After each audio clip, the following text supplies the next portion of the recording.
love, no love. So today we'll be going over kimchi recipe, a northern kimchi recipe that I learned from my mother, who in turn learned it from her mother, and so forth. Some family heirloom. First start with a 1:10 ratio of salt to water, and just pour it right in, and we're just gonna mix until it's fully dissolved. Then we take the Napa cabbage. I'm looking for, in the Napa cabbage, nice tight bundle, variety of color, also good weight to it, not too many blemishes, you know, something that's very appealing to the eye. Cut it in a way that doesn't actually like cut the leaves, so it's a scoring process. So I'll show you here. Up and through, quarter and quarter, and then it's a pull, right? So the leaves remain intact. The Napa cabbage into the brine for 8 to 12 hours. I have something prepared for you guys already.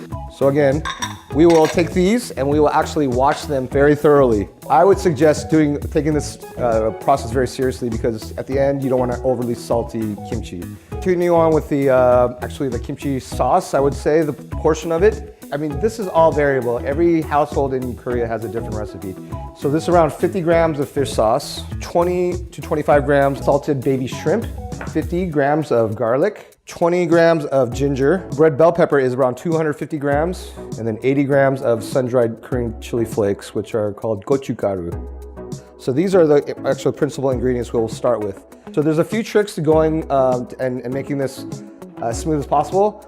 Ginger has a lot of fibers that run along the inside of it, so you need to cut these. So after you peel these with a spoon, and I just peel it with a normal house tablespoon, and just go along the edge like this. It's very easy, quite fast. The blender won't be able to cut through the fibers on the ginger, so we have to do that with a knife, a sharp knife. Not lengthwise, but crosswise on the ginger to get the fibers. So I want about 20 grams of this, so that's roughly around there. Core the red bell pepper. So we're gonna take out the stem portion here, which is gonna be connected to the seeds in here, you'll see. And we'll take all this out. Okay, so we'll give everything a rough chop. And I like to start with a little bit of the red bell pepper first. This is gonna be the water portion of our sauce, the fish sauce, to help move it along a little bit too. A little bit of water.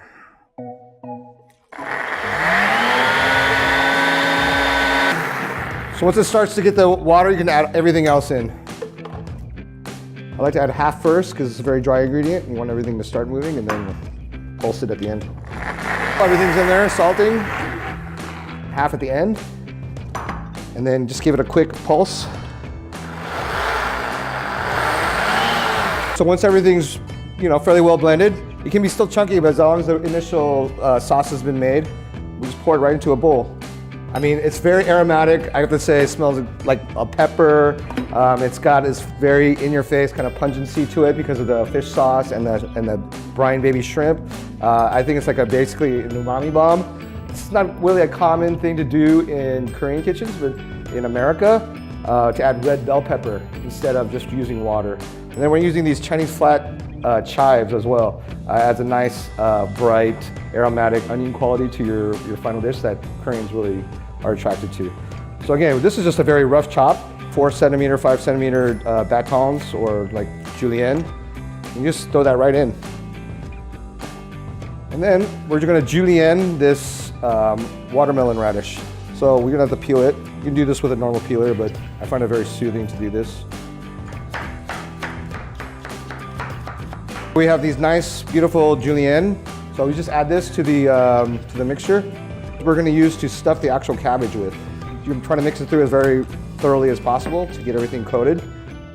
All right, so now you see I'm wearing gloves now because this will stain a lot of your kitchen equipment, any untreated wood, any kind of like plastic cutting boards. So the kimchi, you can see it's very pliable at this point, and it's ready for our stuffing process. A very clean jar, and then I like to add just a basic foundation level to eliminate any kind of air pockets in the bottom of the jar.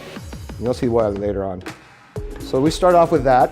So we take each leaf and we smear to the bottom of each leaf. So go in and leave a fair amount of sauce, and you're just going one by one. Work as cleanly as possible.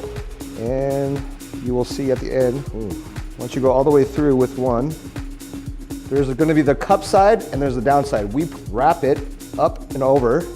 So we're going to leave the curved side on the bottom so it retains all the moisture inside the leaves. In gently inside, and then try to press down as much as possible to eliminate any air pockets.